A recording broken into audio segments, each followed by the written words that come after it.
B.Ed. BSc part test online classes में आपका स्वागत है। आज हम बात कर रहे हैं नदी के अपठनात्मक कार्य।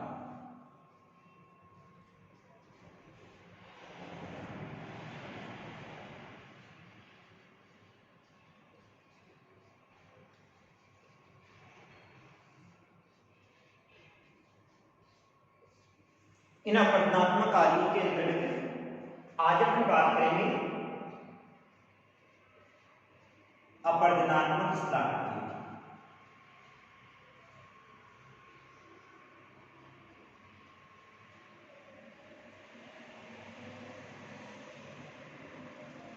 यानी अपरदनात्मक स्थलाकृतियां कौन सी होती है? जब नदी अपक्षय तथा अपरदन की क्रिया करती है और अपक्षय तथा अपरदन की क्रिया के फलस्वरूप जिन क्षेत्रों से नदी बहती है वहां पर कटाव लगाती है और नदी के द्वारा कटाव लगाने के कारण से विभिन्न प्रकार की स्थलाकृतियों का निर्माण होता है, जिनका स्वरूप देखने में अलग अलग पाया जाता है। ये जो स्वरूप अलग अलग पाया जाता है ये वहां पर पाए जाने वाली चट्टानों के आधार पर होता है। ये उन चट्टानों के संगठन पर निर्भर करता है, उन चट्टानों की संरचना पर निर्भर करता है। अर्थात वहां पाई जाने वाली चट्टानें कठोर होती है या कोमल होती है। बीच वाले भाग में अगर कोमल चट्टानें पाई जाती है तो अलग प्रकार की स्थलाकृति का निर्माण होता है और बाहर वाले भाग में कठोर पाई जाती है तो अलग प्रकार की स्थलाकृति का निर्माण होता है। तो अपरदनात्मक स्थलाकृतियों में कल अपन ये अध्ययन किया था। सबसे पहले है वी आकार की धारा।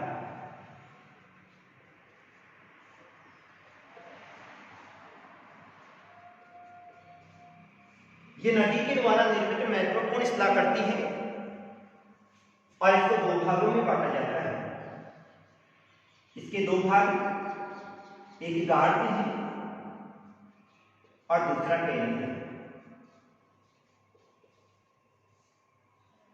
नदी के द्वारा निर्मित वी आकार की घाटी के छोटे स्वरूप को गाढ़ कहा जाता है और जब इसी स्वरूप में परिवर्तन होकर इसका आकार बड़ा हो जाता है तो फिर इसे क्या कहा जाता है? कैनियन कहा जाता है। यानी वी आकार की घाटी का निर्माण कब होता है? जब नदी तली वाले भाग पे कटाव लगाती है, अर्थात नीचे वाले भाग में, पहले वाले भाग पे कटाव अधिक लगता है। अधिक लगने के कारण से वी आकार की घाटी का निर्माण होता है। इस प्रकार की स्थलाकृति का निर्माण उन क्षेत्रों में होता है जहां पर किनारे वाले भाग में कठोर चट्टानें पाई जाती हैं और बीच वाले भाग में कोमल चट्टानें पाई जाती हैं। अर्थात ऊर्ध्वाधर अपरदन के कारण से नदी सबसे पहले जो कटाव लगाती है वो कटाव कहां पर लगाती है? पैंदे में, यानी तली में लगाती है। और तली में लगाने के कारण से नीचे वाले भाग में कटाव अधिक लगता है और ऊपर वाले भाग में कटाव कम लगता है। धीरे धीरे नदी का जो पानी होता है वो गहराई की ओर चला जाता है और इसके कारण से नदी की तली कटती जाती है और जल नीचे बहता हुआ चला जाता है, जिसके कारण से अंग्रेजी के वी अक्षर की समान आकृति का निर्माण होता है और इसे वी आकार की घाटी कहा जाता है। इसको दो भागों में बांटा जाता है, एक गार्ड होता है, दूसरा कैनियन होता है। गार्ड की जो स्थलाकृति पाई जाती है वो वी आकार की घाटी के समान ही होती है। अर्थात इसमें स्थिति क्या पाई जाती है? ऊर्ध्वाधर अपरदन अधिक होता है और ऊर्ध्वाधर अपरदन अधिक होने के कारण से नदी की जो घाटी है वो संकीर्ण हो जाती है और जब नदी की घाटी संकीर्ण हो जाती है तो उसके कारण से गार्ज का निर्माण होता है। इस प्रकार की स्थलाकृति का निर्माण भ्रंश कगारों के कारण से भी होता है। भ्रंश का मतलब होता है जब पृथ्वी में दोनों तरफ से कोई दबाव लगता है, यानी खिंचाव होता है और खिंचाव होने के कारण से बीच वाला जो भाग होता है वो क्या हो जाता है? कट जाता है। कट जाने से वहां पर दरार की स्थिति उत्पन्न हो जाती है और उसके कारण से किसका निर्माण होता है? गार्ज का निर्माण होता है। कई बार स्थिति ये पाई जाती है जल प्रपात पीछे की ओर खिसक जाते हैं और जब जलप्रपात पीछे की ओर खिसक जाते हैं तो उसके कारण से भी किसका निर्माण होता है, वी आकार की घाटी का निर्माण होता है। इसके बाद में आता है कैनियन। कैनियन की जो स्थलाकृति पाई जाती है, जब वी आकार की घाटी कटाव अधिक लगता है और कटाव अधिक लगने के कारण से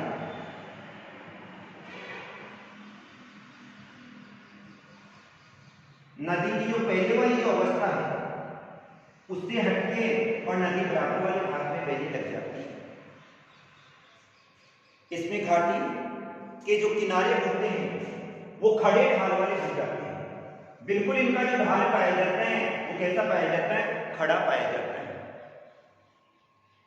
और तली में भी कटाव अधिक लगता है, जिसके कारण से किसका निर्माण होता है, कैनियन का निर्माण होता है।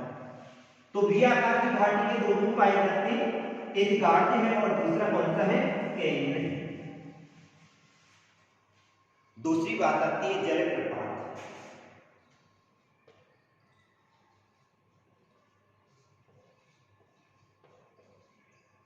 यानी प्रपात का मतलब क्या होता है, प्रपात का मतलब होता है गिरना होता है, और जल यानी जब जल ऊंचाई से नीचाई की ओर गिरता है तो इस प्रकार की इस आकृति को क्या कहा जाता है, जलप्रपात कहा जाता है। जलप्रपात का निर्माण उन क्षेत्रों में होता है जहां पर ऊपर वाले भाग में कठोर चट्टानें पाई जाती है।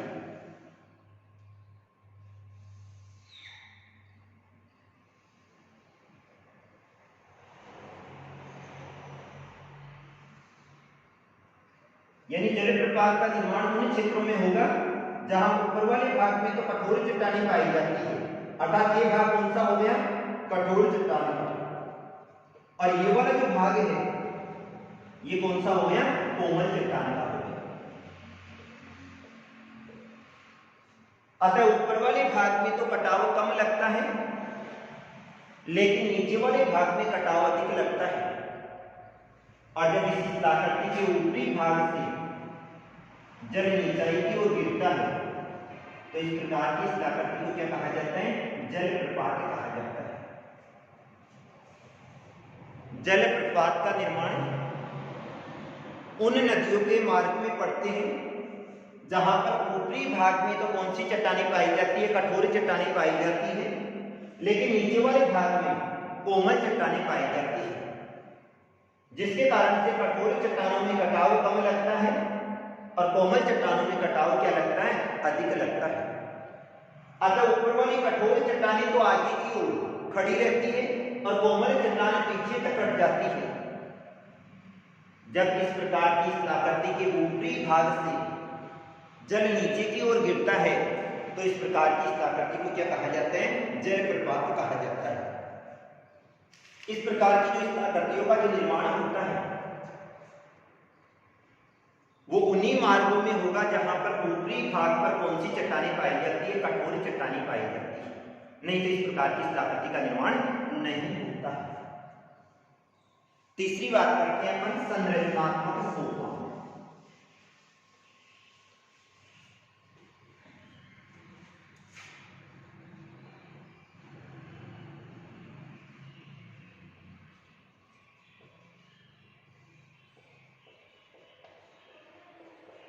यानी सोपान का जो मतलब होता है वो सीढ़ी के समान होता है, और संरचना यानी आकृति। अगर किसी सीढ़ी के समान आकृति का विकास होता है तो इस प्रकार की इस आकृति को क्या कहा जाता है, संरचनात्मक सोपान कहा जाता है। जब नदी के मार्ग में कोई सीढ़ी के समान आकृति का विकास होता है तो इस सीढ़ी के समान आकृति को क्या कहा जाता है, संरचनात्मक सोपान कहा जाता है। इस प्रकार की आकृतियों का निर्माण कौन से क्षेत्रों में होगा,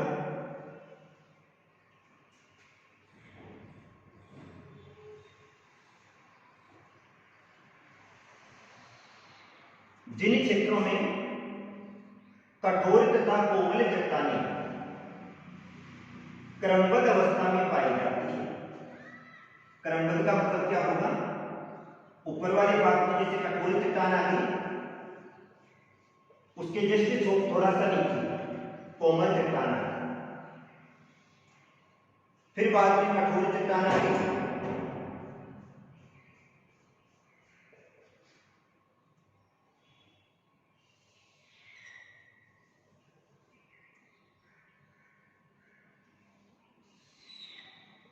और उसके बाद में फिर कोमल चट्टान आती है, फिर बाद में कठोर चट्टान आती है। तो ये कठोर और कोमल चट्टानें कौन सी अवस्था में पाई जाती है? क्रमबद्ध अवस्था में पाई जाती है।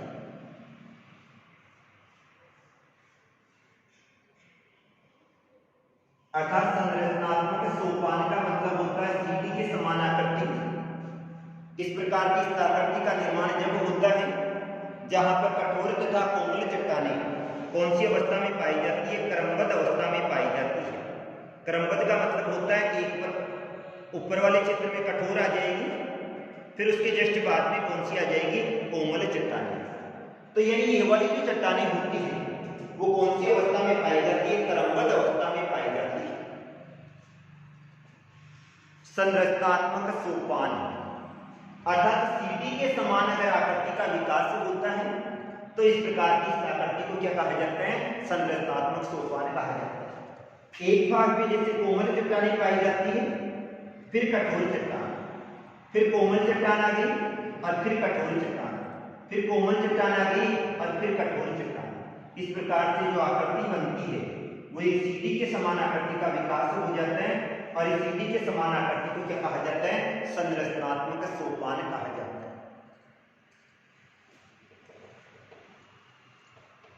एसपी फर्स्ट हो गया, एसपी सेकंड हो गया, SP first, SP second, SP second.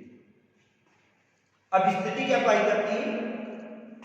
कठोर चट्टानों में कटाव कम लगता है, अर्थात कठोर चट्टानों में अपक्षय या अपरदन का प्रभाव क्या होता है? कम होता है, जबकि कोमल चट्टानों में अपक्षय तथा अपरदन का प्रभाव क्या होता है? अधिक होता है, जिसके कारण से कठोर चट्टानें कम प्रभावित होती है और कोमल चट्टानें आंतरिक भाग की ओर कट जाती है। अतः एक सीढ़ी के समान आकृति बन जाती है। इस सीढ़ी के समान आकृति को क्या कहा जाता है? संरचनात्मक सोपान कहा जाता है। इसके बाद में अगला आता है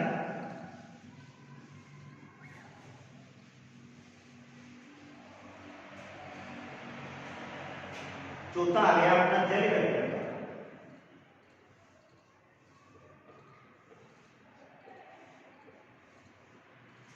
गर्तिका का मतलब होता है गड्ढे के समान आकृति। अगर कोई गड्ढे के समान आकृति पाई जाती है तो इसे क्या कहा जाता है? जल गर्तिका कहा जाता है।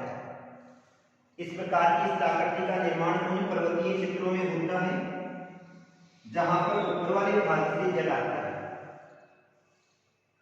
और अगर बीच वाले मार्ग में कोई गड्ढा पाया जाता है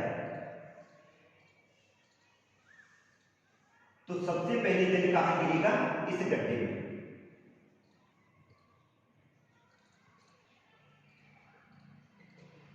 अब स्थिति क्या पाई जाती है? जल के साथ में कंकड़ पत्थर के टुकड़े भी आते हैं और ये जल गोलाकार कक्ष में घूमता है। जब जल गोलाकार कक्ष में घूमता है तो इनमें पाए जाने वाले जो कंकड़ पत्थर के टुकड़े हैं वो बर्मा या छेदक यंत्र का कार्य करते हैं। और जब ये बर्मा या छेदक यंत्र का कार्य करते हैं तो ये जल के साथ भी वर्गाकार कक्ष में घूमने लग जाते हैं। जब एक तरफ जल भी घूम रहा है और कंकड़ पत्थर के टुकड़े भी घूम रहे हैं तो एक गड्ढे के समान आकृति का विकास हो जाता है।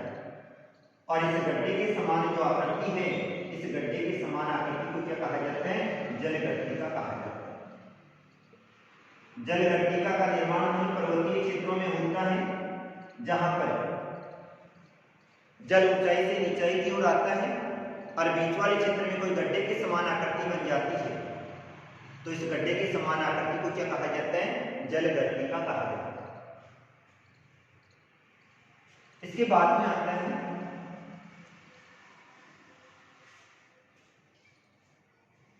पांचवा आता है नदी वेदिका।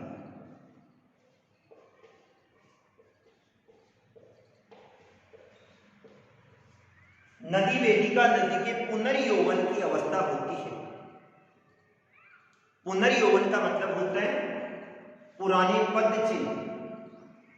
अर्थात अपन देखते हैं किसी क्षेत्र में अगर जल ऊपर तक भरा हुआ है तो उस जल के वहां पर चिन्ह हो जाते हैं। फिर अपन ने जल निकाल दिया, नीचे चला गया, वहां भी चिन्ह हो जाते हैं। तो इसमें भी सीढ़ी के समान आकृति का ही विकास होता है, लेकिन ये वाली जो इसकी आकृति होती है वो नदी के पुनर्यौवन की अवस्था होती है, और इसमें नदी दोनों भाग से बहती है, अर्थात पहले नदी इधर वाले भाग से और इधर वाले भाग से बह रही है, फिर नदी का जल यहां तक आ गया और फिर बाद में नदी का जल यहां आ गया। तो पहले जो कटाव लगा वो यहां पर लगा, फिर यहां पर लगा और फिर यहां पर लगा, अर्थात नदी वेदिका नदी के पुनर्यौवन की अवस्था होती है, जिनको पुराने पदचिन्ह कहा जाता है, जिसमें एक भाग में कटाव लगता है और दूसरे भाग में कटाव नहीं लगता है। अर्थात इसके कारण से लंबवत कटाव लगता है, लंबवत कटाव लगने के कारण से वही सीढ़ी के समान आकृति का निर्माण होता है, और इस सीढ़ी के समान जो आकृति पाई जाती है इसे क्या कहा जाता है? नदी वेदिका कहा जाता है। इसके बाद में आते हैं नदी विसृप।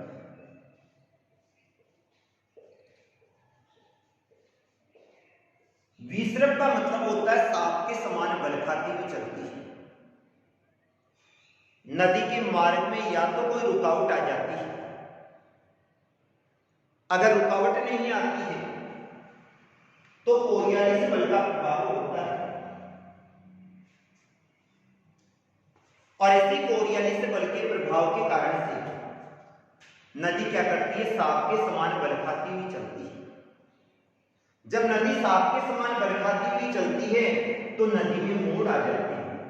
जैसे पहली अवस्था का अध्ययन करें तो नदी इस प्रकार से सांप के समान, यानी नदी का जो मार्ग होता है वो कैसा होता है? सर्पाकार होता है।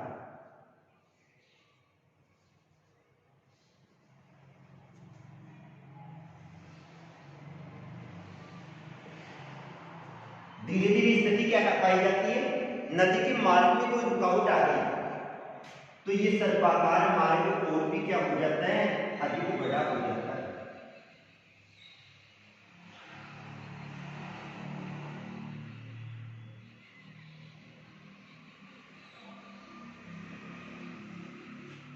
अब जब नदी का सर्पाकार मार्ग और भी बड़ा हो जाएगा तो यहां से जैसे जल यहां जा रहा है और यहां से सीधा यहां कटाव लगाएगा।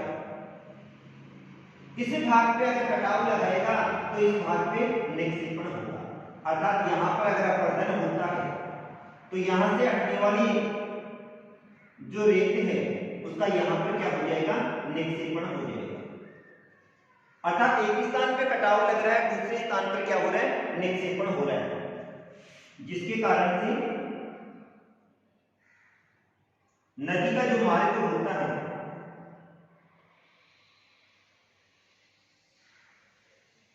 वो बिल्कुल कैसा हो जाता है? सीधा हो जाता है। और जब नदी का मार्ग सीधा हो जाएगा तो उसके कारण से ये जो बीच वाला भाग है ये इस प्रकार से शेष बच जाता है।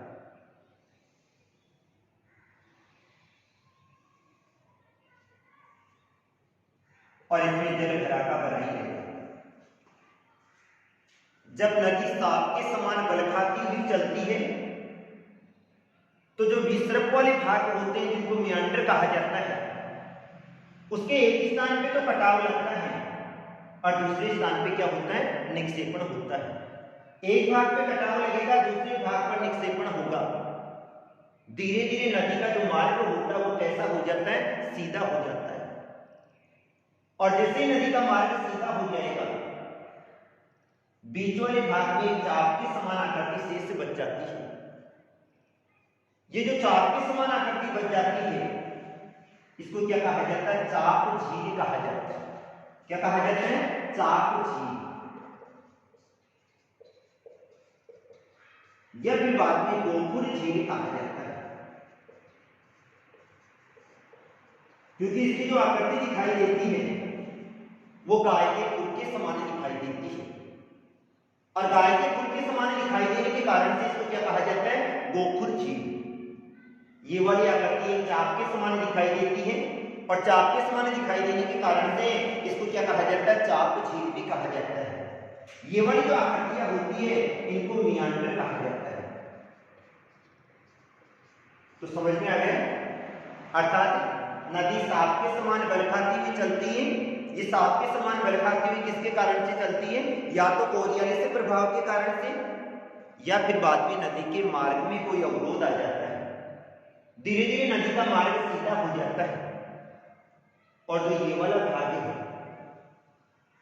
ये बिल्कुल ऐसे का ऐसे बच जाता है, जिसको या तो चाप झील कहा जाता है या क्या कहा जाता है? गोखुर झील कहा जाता है। जब तक पानी भरा रहता है, लेकिन सूखने के बाद में बायोस का निर्माण होता है।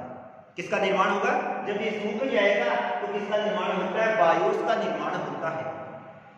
तो ये तो थी अपरणात्मक इस्लाह करती है। कल अपन बात करेंगे निक्षेपणात्मक इस्लाह करती होगी। आज के लिए इतना ही। Thank you.